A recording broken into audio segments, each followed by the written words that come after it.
Recuerdo de cosas que antecedieron a la Revolución de Octubre. Tengo muchos recuerdos de la gente, la unión que había entre todos los trabajadores, aquella ilusión, aquel entusiasmo por conseguir mejorías. Se vio que se iba retrocediendo, que se iba apoderando otra vez la burguesía, que se iba apoderando de todo la situación como era España, la España campesina, iban volviendo a apoderarse, quitando todo lo que había sido de reforma agraria y de lo que fuese, y entonces se oía que se pensaba en eso, en organizarse para enfrentarse a ese problema que venía encima. Contra el fascismo, que había un fascismo tan gordo como el que hubo con Franco, una derecha burguesa completamente que no querían nada más que la clase obrera para explotarla, no la querían para otra cosa, que se vistieran de saco, como decían, no podían gastar gabardina, porque entonces se comparaban a ellos. La gente se entrenaba, se formaban especie de compañías con camisa roja y haciendo ejercicios premilitares. La clase obrera de aquella y de cualquiera otra, cuando está primía, pues no mira qué va a dejar atrás, porque, como decía Carlos Marx, ¿qué puede dejar? Les cadenas, otra cosa no puede dejar.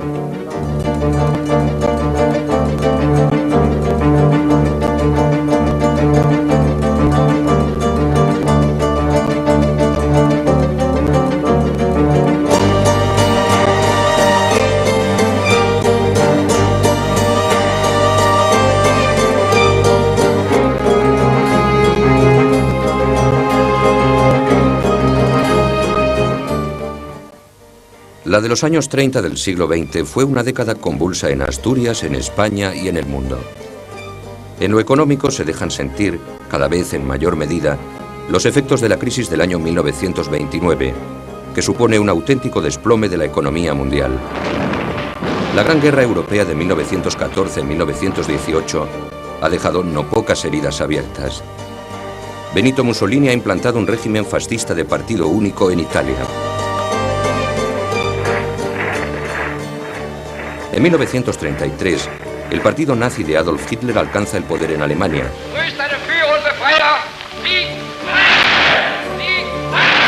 Y en Austria, el canciller Dollfuss se erige en dictador. En España, el modelo político de la Restauración no había dado respuesta a las exigencias de la burguesía, de las incipientes clases medias, ni de la clase obrera, cada vez más organizada y combativa, influida por acontecimientos como la Revolución Soviética de 1917. El contexto internacional está muy presente, sobre todo en la preparación del movimiento de octubre. Va a ser más discutible hablar de ese contexto en la forma que adoptó aquella movilización. Yo creo que hay dos elementos que confluyen en el 34. Uno de ellos muy claro sería el marco europeo y el ascenso del fascismo, señalado por la situación de Italia, Alemania, los países de Europa Oriental, a lo sucedido en Austria, que habían creado una especie de clima generalizado de percepción de que había una progresión del fascismo bajo diferentes formas. No era lo mismo Hitler que Mussolini, pero sin duda que implicaban para los movimientos obreros organizados la muerte. Lo habíamos anunciado públicamente. Si la CEDA entra en el gobierno, los trabajadores de ese país nos levantaremos contra ese poder. ¿Por qué? Porque no estamos dispuestos a que en España pase lo que ha pasado en otros países de Europa, que el fascismo llega sin lucha parlamentariamente y al día siguiente destruye las organizaciones democráticas, el movimiento obrero, mata a sus líderes. No queremos que aquí se repita la experiencia italiana, alemana, austríaca. Tuvo más repercusión la masacre de Viena, como fue conocida por los trabajadores españoles, que tuvo lugar el 16 a mediados de febrero, que por ejemplo la llegada de Hitler al poder, que después se va a revelar como el acontecimiento casi central, junto con la crisis económica de 1929, que van a dar lugar, por así decirlo, al estallido de la Segunda Guerra Mundial. En abril de 1931 se convocan elecciones municipales. En Asturias, como en el resto de España, se registra un triunfo de la coalición republicano-socialista frente a los partidos monárquicos. Muy pocos días después, la familia real abandona España y se instaura la Segunda República. Pese al inicial triunfo de la coalición republicano-socialista, las fuerzas conservadoras se reorganizan muy pronto. El mismo año 1931 se constituye el Grupo Acción Popular bajo el liderazgo de José María Gil Robles. 2 años después, este partido se integra en la CEDA. La Confederación Española de Derechas Autónomas, junto con el Partido Liberal Demócrata de Melquíades Álvarez, gana las elecciones de noviembre de 1933 por aplastante mayoría. La manera como el año 34 transcurrió y la creciente confrontación entre los partidos obreros y los sectores más conservadores de la República, y en particular con el ascenso de la CEDA, que era visto por muchos de estos sectores como el ascenso del fascismo. La identificación de Gil Robles como la ultraderecha era más o menos transparente. La CEDA entonces no era un partido demócrata cristiano, como mucha gente dice ahora. La CEDA era un partido clerical fascista, del tipo del partido de Dollfuss en Austria, y se sustentaba en una ideología que era el nacionalcatolicismo. La imagen que percibió, diríamos, la izquierda era de que la CEDA era un peligro fascista, que Gil Robles en absoluto era Hitler ni Mussolini, pero era muy parecido a Dollfuss.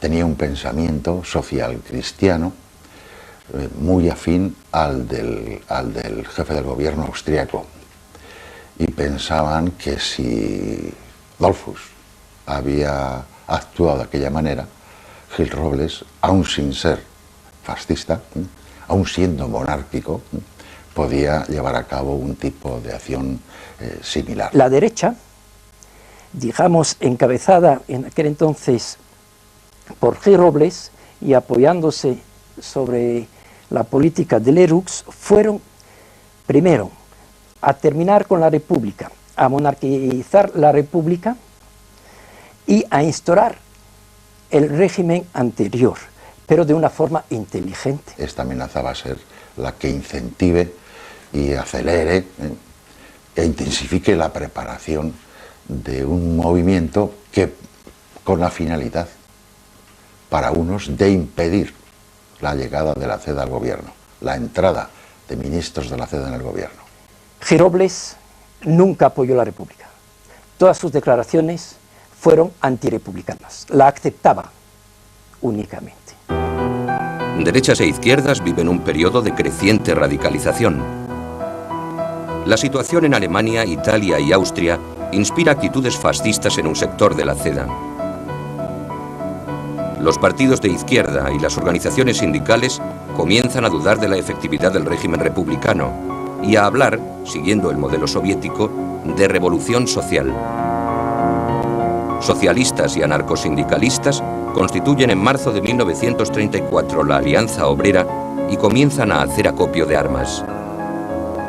Cuando llegó el día en que entraron los ministros de la CEDA en el gobierno y se dio la consigna de salir a la calle, en Asturias lo que se hizo fue poner en marcha un programa acordado en marzo de ese año, con independencia, con un grado de independencia muy elevado con respecto a la consigna que el Comité Revolucionario lanzó desde Madrid. Yo formaba parte de un comité que se había creado a escala nacional para la preparación del movimiento, en el que presidía, comité que presidía Largo Caballero, era un comité al que se había asignado la tarea de organizar ese movimiento en el caso de que la CEDA entrara en el gobierno. El dato relevante es que a finales de marzo de 1934 se reúnen en una taberna de Gijón representantes de la CNT y representantes de la UGT y acuerdan una alianza obrera para llevar a cabo la unidad de acción con el objetivo de no de intimidar a la CEDA, sino de llevar a cabo la revolución social. Entonces este es el dato más específico, que no se registra en el resto del país. Ese movimiento fue seguido de una manera distinta en las diversas regiones. En Asturias había primero una clase obrera minera más combativa, sin duda, que ninguna otra en el país, que además contaba con más armas, porque en Asturias había habido el desembarco del Turquesa. Turquesa era un barco que trajo armas a los mineros asturianos. Mi padre asistió al desembarque ese, y con tan mala suerte que, claro, un camión se averió. Y fue cuando descubrieron, la Guardia Civil descubrió el desembarque. Y claro, allí tuvieron que cada uno escapar como podía. Mi padre interviene en el Turquesa, ¿no?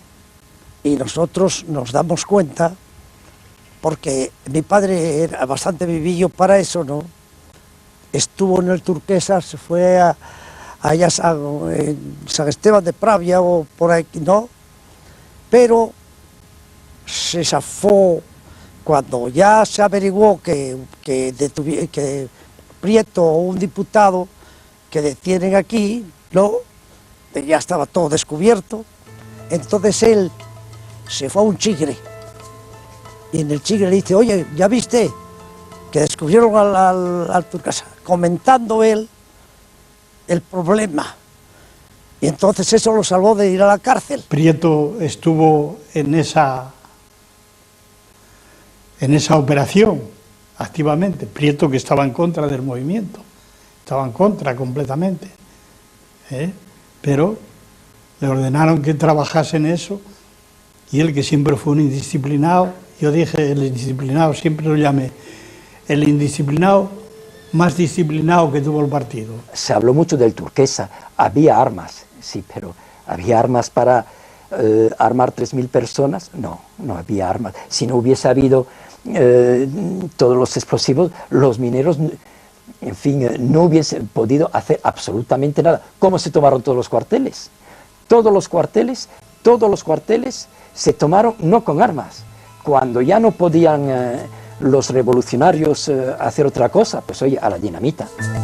El día 4 de octubre, en previsión de los acontecimientos, ya está constituido el Comité Revolucionario de Asturias, que preside el ugetista Bonifacio Martín. Unos días antes, el Partido Comunista había decidido incorporarse a la Alianza Obrera, constituida por el PSOE, la UGT y la CNT, el 31 de marzo. Pasadas las 10 de la noche del día 4, llega a Oviedo desde Madrid el diputado socialista Teodomiro Menéndez. Viaja en tren y, oculto en el forro de su sombrero, trae el llamamiento a la huelga general revolucionaria formulado por el Comité Nacional, que preside Francisco Largo Caballero. En la misma noche del día 4, los enlaces recorren distintos puntos de Asturias, alertando de la inminencia del estallido de la insurrección. Comienzan a retirarse las armas almacenadas en los últimos meses y a organizarse los grupos encargados de llevar a cabo las primeras acciones, que en lo esencial suponen el asedio y ataque a los cuarteles de la Guardia Civil. Salen los mineros de Pola la Viana tomando cañón retumba, los fusiles cantan, los dinamiteros derrumban murallas. En la madrugada del día 5, los insurrectos inician la ofensiva contra los cuarteles de la Guardia Civil en las cuencas mineras, así como de los cuarteles de la Guardia de Asalto en Mieres y Sama. En esta última localidad, el combate con la Guardia Civil es encarnizado y se prolongará durante todo el día, produciéndose numerosas bajas. Los revolucionarios apenas sí disponen de armas, pero la dinamita comienza a mostrarse como el instrumento más eficaz en la lucha contra las fuerzas gubernamentales. Se hicieron 2 estampidas de dinamita, 2 bombas, que sonaron en todo el valle y en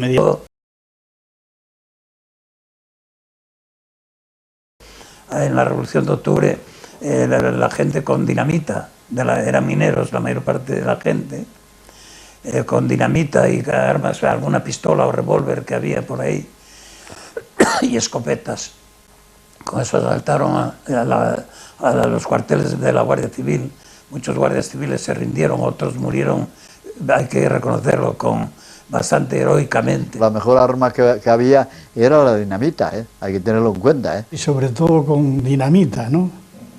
La dinamita no era como ahora, que está controlada, entonces estaban los polvorines de las minas, y nada más que había que entrar por ella. En aquella época no había mucho control de eso. Cuando estalló la revolución, yo me acuerdo porque yo estaba en las Juventudes Socialistas aquí en esta casa. Y el día 5 de octubre, que fue cuando estalló, al amanecer a las 5 de la mañana, yo vivía en Villoria, y subieron de aquí de la Viana, llamamos a los que estábamos en la juventud para bajar aquí a la Viana. Lo cual bajamos, vinimos a esta casa. Y entonces aquí, las pocas armas que había, ya estaban repartidas. Entonces quedamos de retén. Y de aquí marchó un grupo para Barredos. En Barredos, cuando mandaron que se rindieran, a lo primero metieron una descarga, en vez de rendirse soltaron una descarga, pero después concretamente se rindieron, dejaban a las mujeres salir, que apartaban a las mujeres, pero más tarde a continuación salieron ellos. Cuando vinieron con los prisioneros de Barredos en la carretera hasta traerlos aquí a la Viana, y luego marchamos al cuartel que estaba aquí arriba en la carretera atrás, unos con armas y otros sin ellas. Y allí cuando dieron la voz de asalto, empezó un tiroteo y al poco tiempo entregándose. Había armamento, escopetis que había por los pueblos y cada uno tendría una pistoluca y poco más armamento había. Mi padre participó en el asalto al cuartel de la Guardia Civil del Entrego, aquí en San Martín de Rey Aurelio. Y en el cuartel se defendieron aquí bastante fuertemente, pero ellos les lanzaban paquetes, o sea, cartuchos de dinamita a mano allá a las ventanas, disparaban con las escopetas, ellos parapetados por las ventanas disparando hacia afuera, y la gente tirando dinamita también a las puertas para entrar dentro del cuartel. Vi el asalto del cuartel de la Guardia Civil de Sotrondio y de la Guardia de Asalto que estaban en anexos. Vila desde una altura, pues llamamos el canto, de una altura así pronunciada, con unas cuantas mujeres, entre ellas mi madre. Tiraron las botellas por la chimenea de gasolina, claro, todas las cocinas llenas de carbón, y al llegar a la cocina, pues una explosión bastante grande, y sacaron bandera blanca. Tenía 14 años cuando estalló la Revolución de Octubre del 34, yo tenía 14 años. Y mataron a un cuñado, que dejó 4 huérfanos en casa, no menos. Trabajaba de noche y salió a las 7 de la mañana. Y porque él era más revolucionario, tenía una gana que estallara la revolución que no veía. Decía mi padre, tío, claro, y era suegro, digo, tengo una gana que estalle la revolución. Y estaba en la mina, entraba a las 8 de la tarde, sí, y salía a las 7 de la mañana.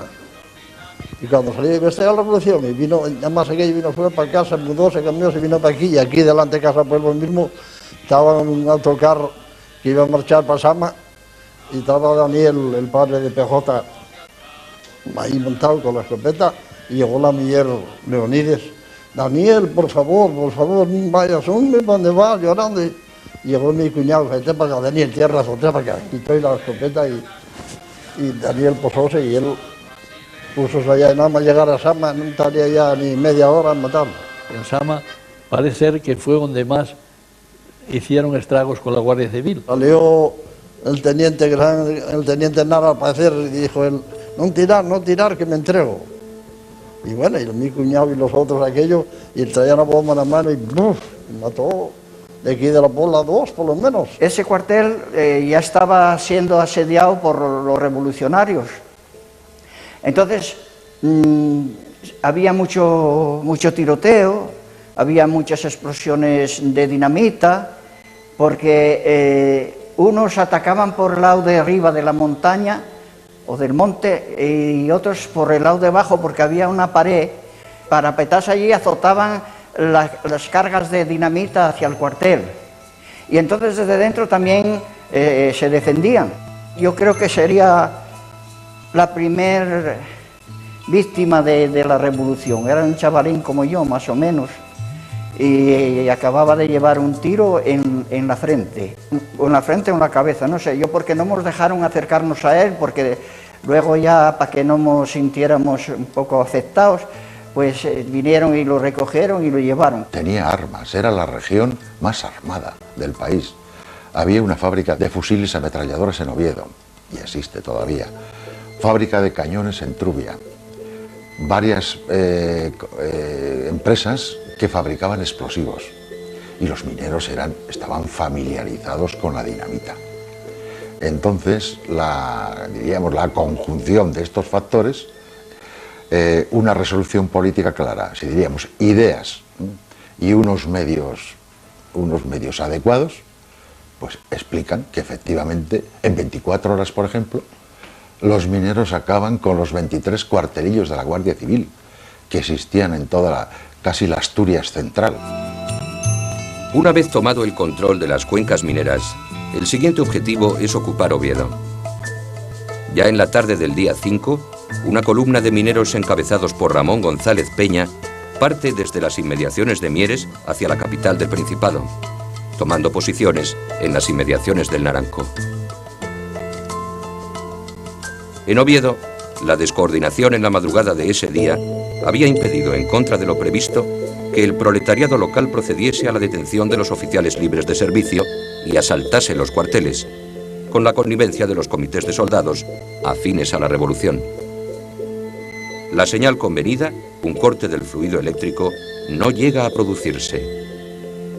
Las tropas gubernamentales, fuertemente pertrechadas, permanecen en los cuarteles de Santa Clara y Pelayo. Los mandos militares, alertados de la situación en las cuencas mineras, declaran el estado de guerra y toman posiciones en distintos puntos neurálgicos de la ciudad. Un batallón de infantería y una sección de guardias de asalto salen de Oviedo hacia la Manzaneda para contener a los insurrectos. Una columna de la milicia obrera procedente de Mieres hace frente a las tropas, que tienen que plegarse en retirada. En la Manzaneda tiene lugar una auténtica batalla, que supone la primera victoria del ejército revolucionario. Se planteó casi una guerra regular, un enfrentamiento. Hubo una batalla, la batalla de la Manzaneda, que fue una batalla en toda regla entre la columna minera que procedía de las cuencas y el ejército de los cuarteles de Pelayo y de Santa Clara en Oviedo, y esa batalla fue victoriosa. Terminen en la Felguera y ya desde la Felguera a San Esteban, ya empezando a bajar para Oviedo, no encuentren resistencia ya de nada. El día 6 de octubre, los revolucionarios entran en Oviedo. Desde el oeste de la ciudad llega la columna de González Peña. Otro grupo llega desde San Esteban de las Cruces. Y un tercer grupo lo hará desde Coyoto. Sin encontrar gran resistencia, llegan a las calles más céntricas de la ciudad y ocupan el ayuntamiento. Ese mismo día, los revolucionarios toman la fábrica de armas de Trubia, lo que les permite disponer de cañones que de inmediato son trasladados a la capital del Principado. En este sitio, precisamente, estuve yo una vez que los primeros mineros de Mieres entraron por San Lázaro, llegaron a la esquina de Campomanes y Magdalena, y un grupo siguió a Campomanes arriba a golpes de dinamita contra las puertas y los balcones, y otro grupo vino a esta plaza, que es donde estaba instalado el Comité Central. Cuando subimos hasta allá, hasta el Boquerón de Brañes, allí enlazamos con González Peña, y al día siguiente nos pusimos de acuerdo y él nos dijo que viniéramos hacia San Pedro. Entonces vinimos nosotros hacia San Pedro, rodeamos la iglesia con otras fuerzas mineras y la tomamos. Y a la mañana siguiente, día 7, vinimos por acá de nuevo y tomamos el depósito de máquinas.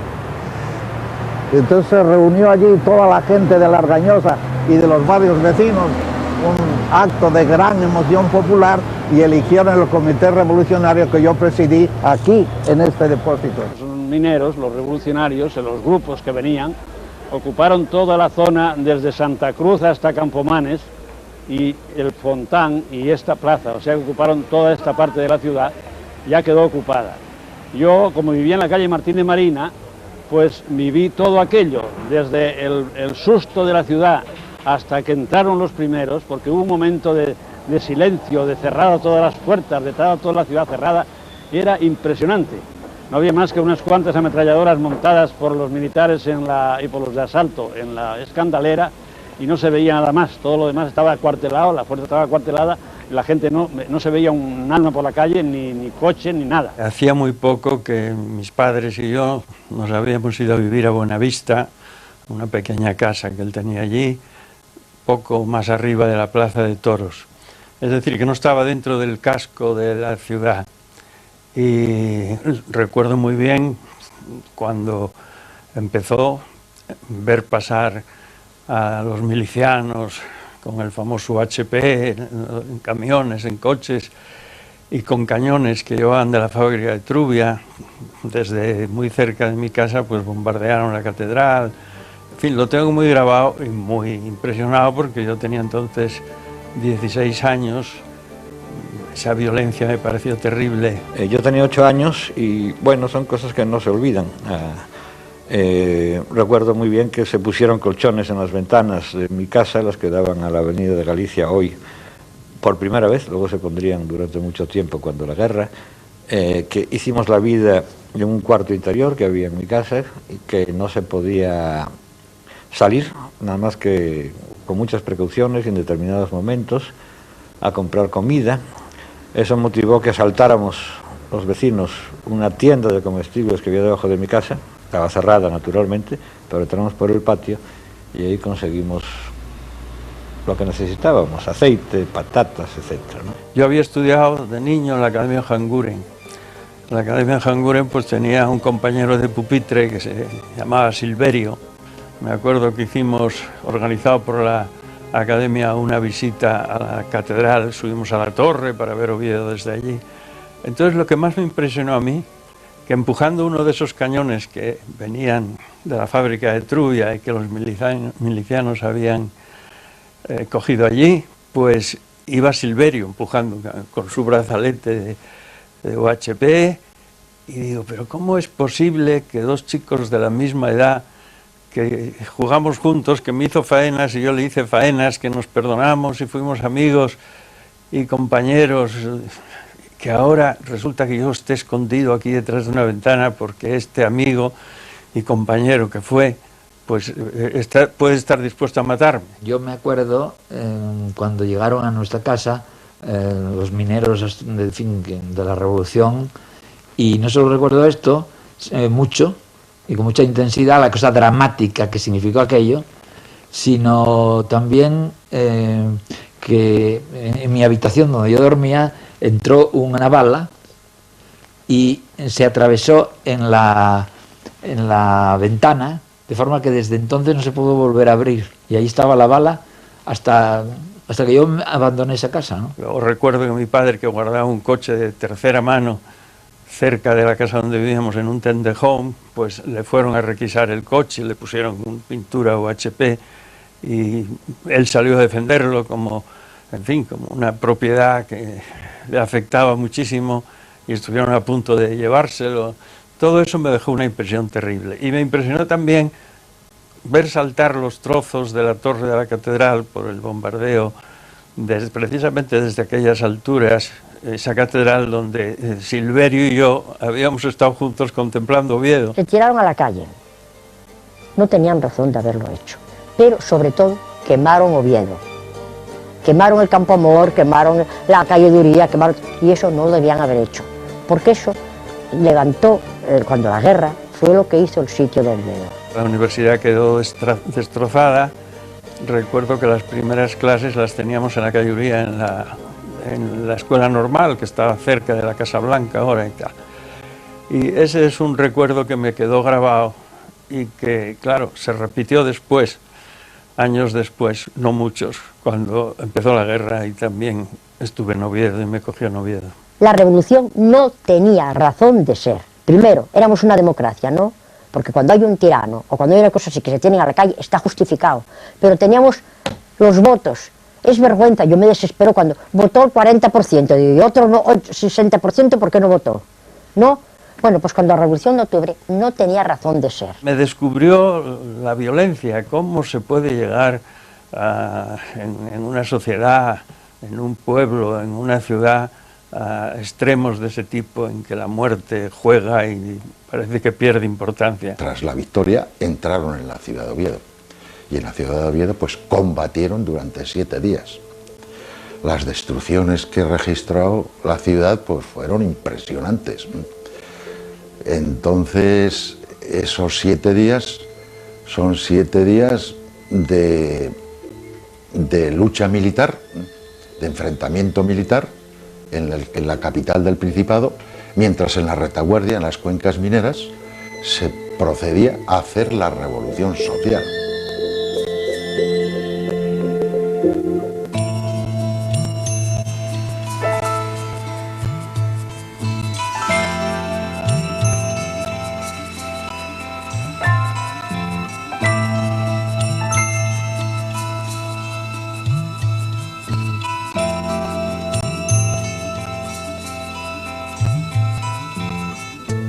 Desde Madrid, el gobierno había seguido con preocupación los acontecimientos revolucionarios de Asturias desde el momento mismo de su estallido.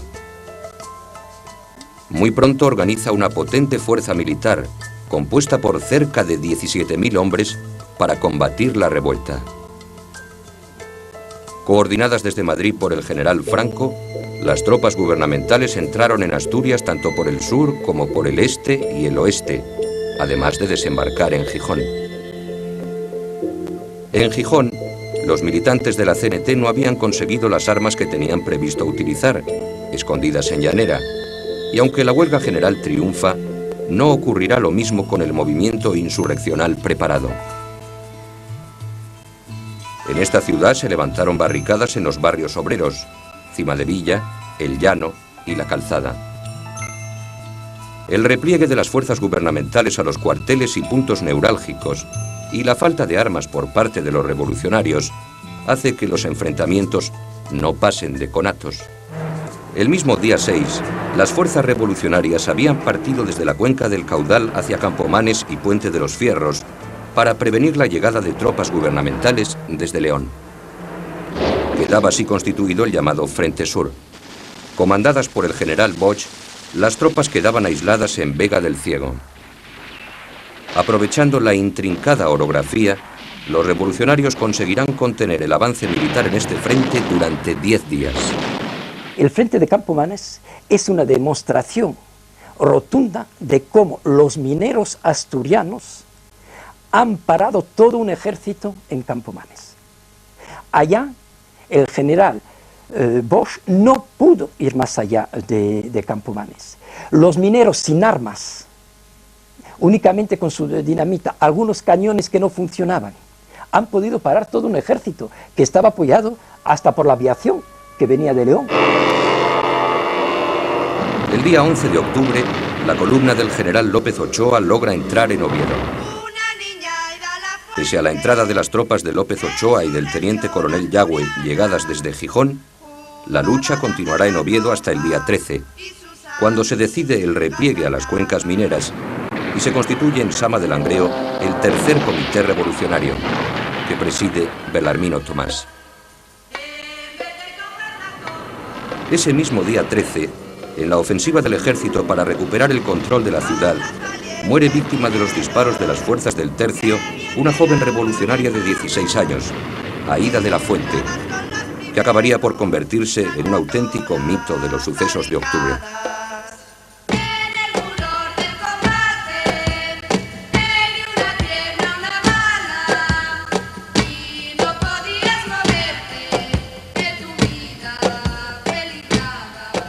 Aída la Fuente estaba sobre el puente de la Argañosa, el de más allá, cuando yo la encontré, y ella iba hacia San Pedro de los Arcos llevando las octavillas del segundo comité revolucionario, en el que se decía que había que continuar la lucha. Entonces llegó a San Pedro de los Arcos y poco después entraron las fuerzas de Yagüe. Y fue el teniente de la Legión extranjera, Ivanov, quien la asesinó. ¿Cómo te llamas, muchacha? Tú gritas de puño en alto, socialista, libertaria. No acabaste de decirlo, tu voz quedó en la garganta y tu endeble cuerpecito fue acribillado de balas. Los trabajadores asturianos se lanzan, diríamos, al asalto del cielo.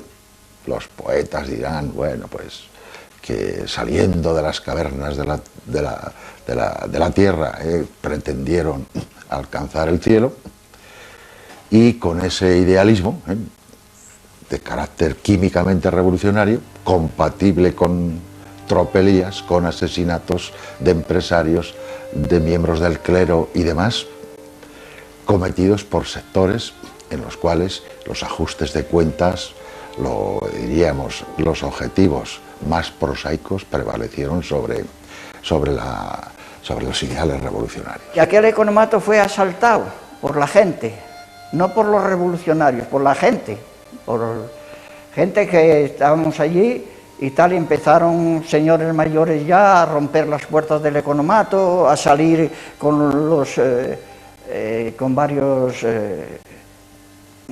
mercancías, incluso salían con un saco de garbanzos, otros salían con un saco de harina.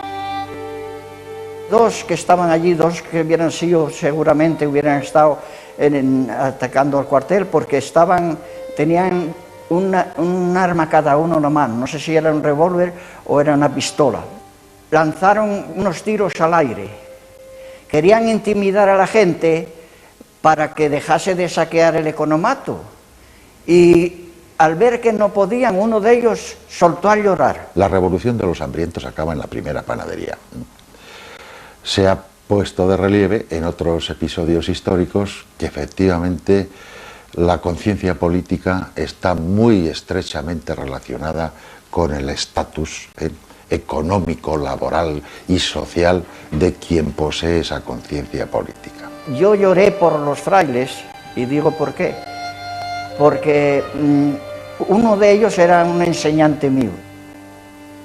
Humanamente no lo aceptó nadie, ni de derecha ni de izquierda. Yo creo que fue una persona ansiosa de venganza en algo que a él no iría bien o lo que sea. Yo eso no lo concibo ni lo concebí nunca. Porque ahí también mataron al director de la empresa, mataron a gente que ejercía jefatura, porque un jefe de jurados, había otro que... Pero bueno, eso trajo como consecuencia luego que no creo que hubiese también luego lo que vino detrás por culpa de esas muertes. Entre los días 14 y 16 de octubre, ocupado el centro de Oviedo por efectivos militares, continúa luchándose en San Lázaro y San Esteban de las Cruces, por donde se han replegado hacia las cuencas mineras los efectivos revolucionarios. El día 15, el ejército recupera la fábrica de explosivos de La Manjoya, y 2 días después ocurre otro tanto con la fábrica de armas de Trubia. El día 18, a las tropas que permanecen en Vega del Rey, a las fuerzas de Oviedo y a las de reserva en Gijón se une la columna de Solchaga, que desde Bilbao ha entrado en Asturias por el oriente y alcanza ese día Noreña. En Sama, el Comité Revolucionario y los delegados de comités locales celebran una reunión en la que se plantea el definitivo abandono del combate. El comité considera inaceptables las condiciones que impone López Ochoa, y ese mismo día 18, su presidente, Belarmino Tomás, viaja a Oviedo para entrevistarse con López Ochoa. A su regreso a Sama, desde el balcón del ayuntamiento, Belarmino Tomás explica el acuerdo alcanzado. La revolución ha llegado a su fin. Me encontraba en esos momentos en Sama y fui, porque mi padre iba al ayuntamiento, pues yo fui allí, había una cantidad de gente alrededor del ayuntamiento y dice que tu padre va a pactar con López Ochoa, que Belarmino va a pactar con López Ochoa. Yo esperé allí porque se trataba de mi padre.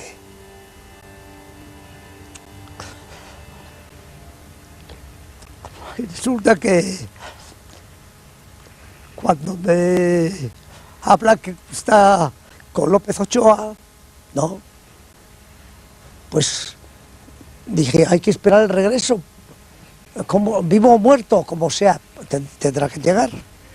Y a las pocas horas que estuve allí, llegaron, dice, ya llegó Belarmino. Y entonces dieron cuenta de la situación. Él le dijo a López Ochoa, mire, nosotros tenemos dinamita en la cuenca minera para volar toda la cuenca minera. Y venimos a hacer un trato de amistad. Entonces, López Ochoa accedió a ese pacto y lo cumplió. Él lo cumplió, llegó a Sama, las tropas mercenarias no fueron al frente, no, hubo respeto, él se despidió y él le dijo, ¿y usted qué va a hacer? Dice, pues yo, pues huir. Mi padre llevaba siempre una pistola porque él pensaba matarse antes de entregarse. Se habla mucho de González Peña como el generalísimo y uno estudia todos los documentos y su participación no fue de lo más importante. Incluso el día 5 se habla que tuvo algunos, para la conquista de Oviedo, algunos desencuentros y luego desapareció.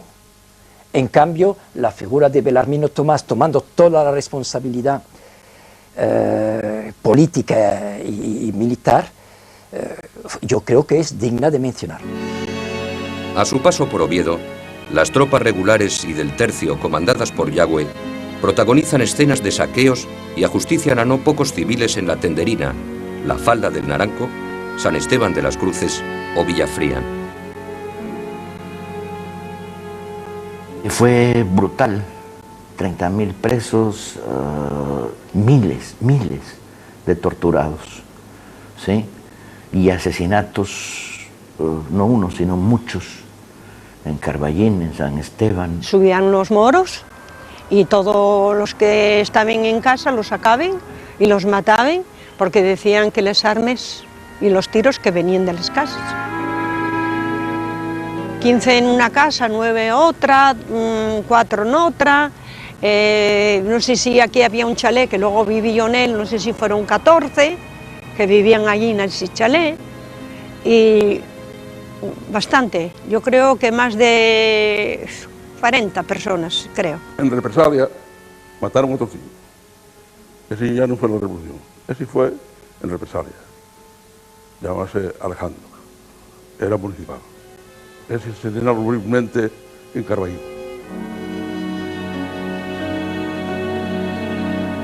El día 19, el ejército entra en las cuencas mineras.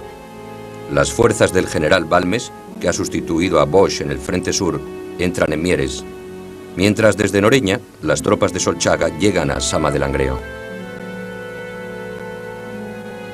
Desde Oviedo Yagüe manda a las tropas que avanzan hacia Mieres y López Ochoa hace lo propio en la cuenca del Nalón. Más de 15.000 hombres con 400 caballos, 24 piezas de artillería y 80 ametralladoras. A estas fuerzas hay que unir cerca de 3.000 hombres entre guardias civiles, guardias de asalto y carabineros. Concluida la revolución, se desató una durísima represión. Se produjeron fusilamientos y torturas, y cerca de 10.000 personas fueron detenidas. La violencia de la represión fue tal que su principal responsable, el comandante Doval, acabó siendo destituido.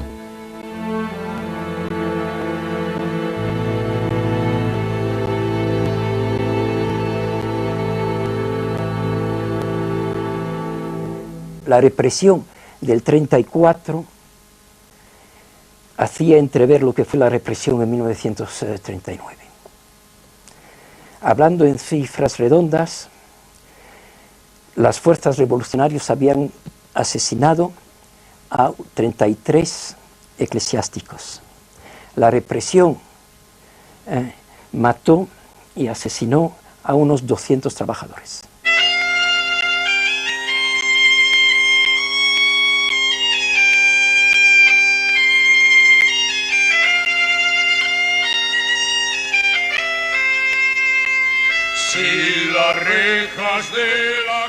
Y mi hermano estaba esquilando esto, arreglando el pelo a otro hermano, que tenía el pelo largo y arreglaba él, y había en tierra, copaban, ay madre del alma, cogían a mi padre y a él, amarrábamos con unos esposos atrás, aquello vilo yo bien, y tenía 6 años, hermano.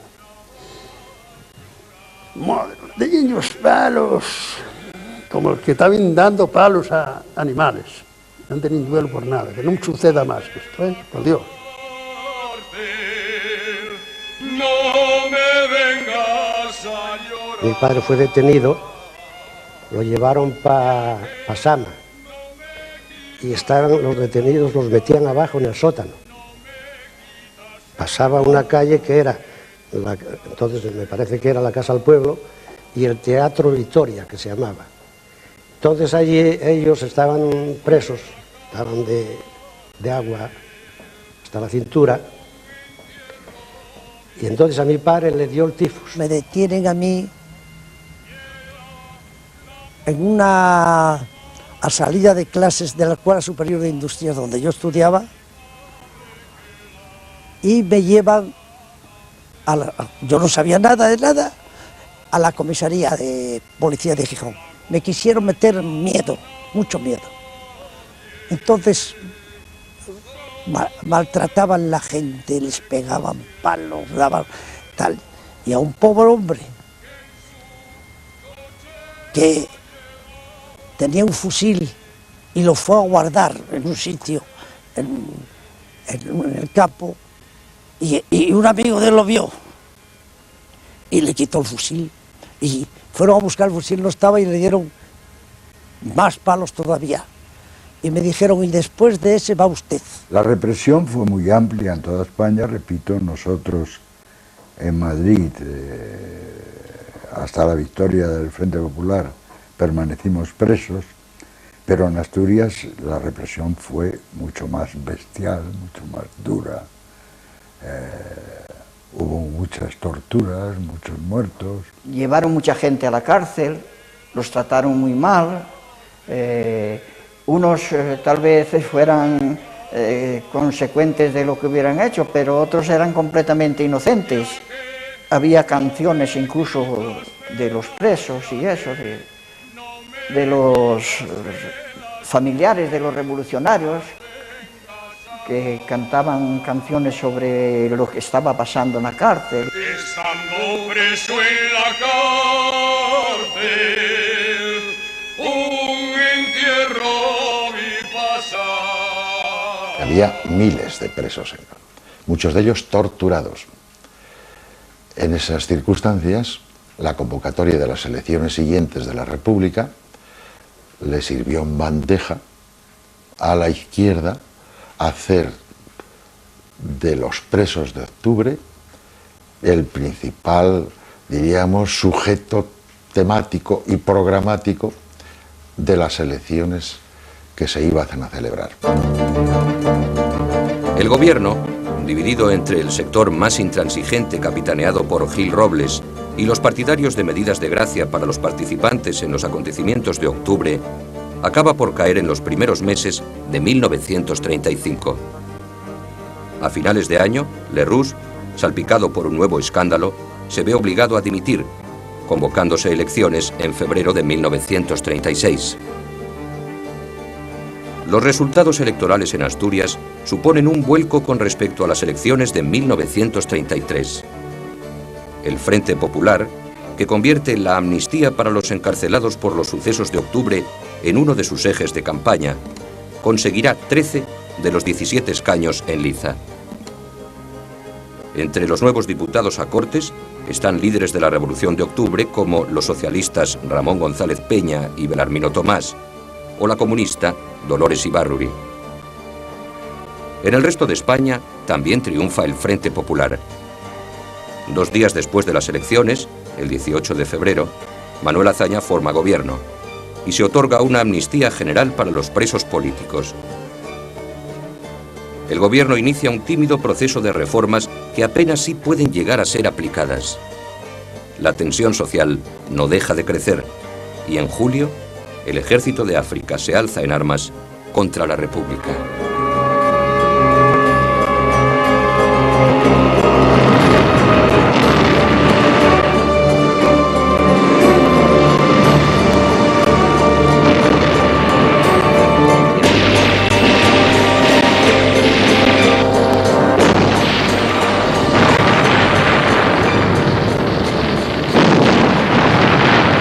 Está presente en el imaginario colectivo de uno y de otro lado el octubre.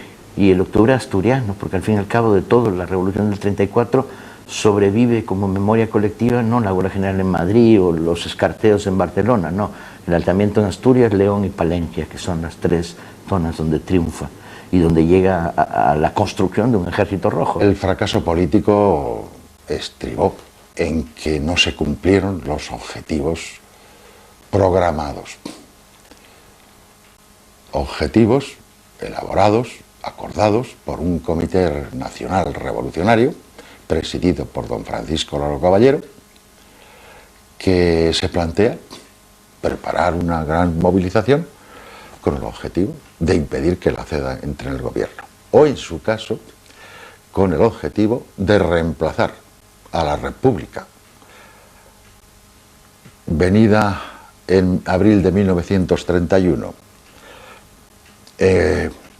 con clamor de multitudes y de clases populares sobre todo, reemplazarla por una república de nuevo cuño que nunca diseñó con claridad que podría ser una república socialista. España vivió momentos muy tensos, violentos, que en definitiva, a mi entender, consiguieron impedir